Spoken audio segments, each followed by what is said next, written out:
اللہ تعالیٰ نے قرآن حکیم میں جا بجا ایمان والوں کی صفات کو بیان فرمایا اور کئی مرتبہ جنت الفردوس پانے والوں کا تذکرہ بھی ہوا ہے۔ قرآن حکیم میں 18ویں پارے میں سورۃ المؤمنون ہے، بلکہ سورۃ المؤمنون سے 18ویں پارے کا آغاز ہوتا ہے۔ اس کی ابتدائی 11 آیات میں اللہ تعالیٰ نے کامیاب ہونے والے اہل ایمان کی صفات کو بیان فرمایا، اور انہی آیات میں آگے چل کر ذکر آتا ہے کہ یہ وہ لوگ ہیں جو جنت الفردوس کے وارث ہوں گے۔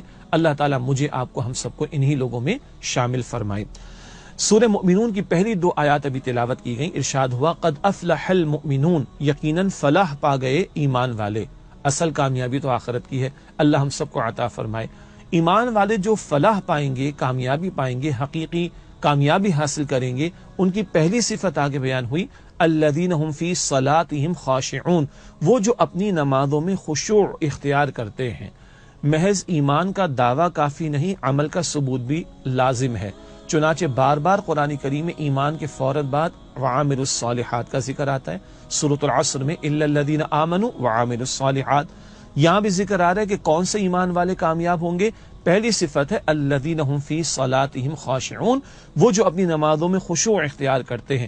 آگے یہ ذکر بھی ہے کہ وہ لغو یعنی بیکار باتوں سے بچتے ہیں، تزکیے کا عمل کرتے ہیں، زکوٰۃ ادا کرتے ہیں، اور شرمگاہوں کی حفاظت کرتے ہیں، اپنی امانتوں کی پاسداری کرتے ہیں، اپنے وعدوں کو پورا کرتے ہیں، نمازوں کی حفاظت کرتے ہیں۔ یہ تفصیل آگے ہے، ہم ایک صفت پر مختصر ابھی بات کر رہے ہیں۔ الذین هم فی صلاتہم خاشعون، وہ جو اپنی نمازوں میں خشوع اختیار کرتے ہیں۔ خشوع کا ایک ترجمہ عاجزی بھی ہے، خشوع کا ترجمہ ہے جھک جانا۔ بندہ نماز میں کھڑا ہوتا ہے تو اس کا دل بھی جھکا ہوا ہو، یعنی اللہ کی طرف متوجہ ہو۔ بندہ نماز میں کھڑا ہوتا ہے تو جھکتا بھی ہے، رکوع میں بھی، سجدے میں بھی، اور نماز کے بعد بھی جھکنا مطلوب ہے۔ جس رب کو بڑا مانتے ہیں نماز میں، اسی رب کو نماز کے بعد بھی بڑا ماننا چاہیے۔ صرف نمازی کامیاب نہیں ہوں گے، وہ نمازی جو خشوع اختیار کریں گے وہ کامیاب ہوں گے۔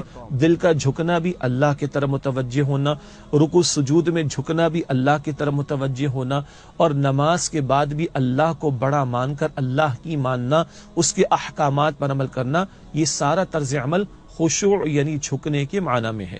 ایک اور اہم سوال یہ ہے کیسے یہ توجہ نماز میں ہم قائم کریں۔ تو پہلی بات تو یہ ہے، ہم جب نماز کے لیے کھڑے ہوں تو حدیث مبارک میں آتا ہے کہ ایسے نماز ادا کرو شاید کہ تمہاری زندگی کی آخری نماز ہو۔ یہ احساس کر کے بندہ نماز میں کھڑا ہوگا، توجہ ملے گی۔ نمبر 2، ہم کس کے حضور کھڑے؟ رب العالمین کے حضور۔ دنیا میں کسی صاحب مال کے سامنے، صاحب اختیار کے سامنے، پوزیشن والے کے سامنے کھڑے ہوتے ہیں، کتنے اٹینٹو اور متوجہ ہوتے ہیں۔ نماز میں تھوڑا رک کر سوچے تو صحیح، خالق کائنات کے سامنے کھڑے ہیں، اس کی عظمت کا احساس دل میں ہوگا، نماز میں توجہ ہو جائے گی۔ نمبر 3، نماز میں رکوع سجود کو توجہ سے، اطمینان سے ادا کرنا۔ حدیث شریف میں آتا ہے کہ بدترین چور وہ ہے جو نماز میں چوری کرتا ہے۔ عرض کی گئی یا رسول اللہ علیہ السلام نماز میں چوری؟ فرمایا کہ نماز میں رکوع سجود کو صحیح طرح ادا نہ کرنا، جلدی جلدی نماز ادا کرنا، یہ نماز کی چوری، یہ بدترین چور ہے۔ نمبر 4، جو ہم تلاوت کرتے ہیں قرآن پاک کا حصہ، یہ اذکار پڑھتے ہیں، تسبیحات پڑھتے ہیں، سمجھ سمجھ کر، ایک ایک لفظ پر غور کر کے، الحمد، اگلا لفظ ہے للہ، اگلا لفظ ہے رب، اگلا لفظ ہے عالمین، الفاظ پہ توجہ۔ نمبر 5، سورہ فاتحہ کا ترجمہ یاد ہو جائے، جن صورتوں کی تلاوت کرتے ہیں ان کا ترجمہ یاد ہو جائے، رکوع سجود کی تسبیحات کا ترجمہ یاد ہو جائے، التحیات کا ترجمہ یاد ہو جائے، تو ہماری نمازوں میں توجہ بڑھ جائے گی۔ اور نمبر 6 یہ ہے کہ اللہ سے بھی توفیق مانگنا۔ نماز کے بعد ایک دعا ہم پڑھتے ہیں نا، بلکہ مانگتے ہیں، فرض نماز کے بعد دعائیں ہیں نا، اللہم اعنی علی ذکرک و شکرک و حسن عبادتک، اے اللہ میری مدد فرما اپنے ذکر کے لیے اور اپنے شکر کے لیے اور اپنی عمدہ عبادت کے لیے۔ تو اللہ سے توفیق مانگنا کہ ہماری نمازوں میں توجہ پیدا ہو جائے، کنسنٹریشن بڑھ جائے، خشوع اور خضوع پیدا ہو جائے۔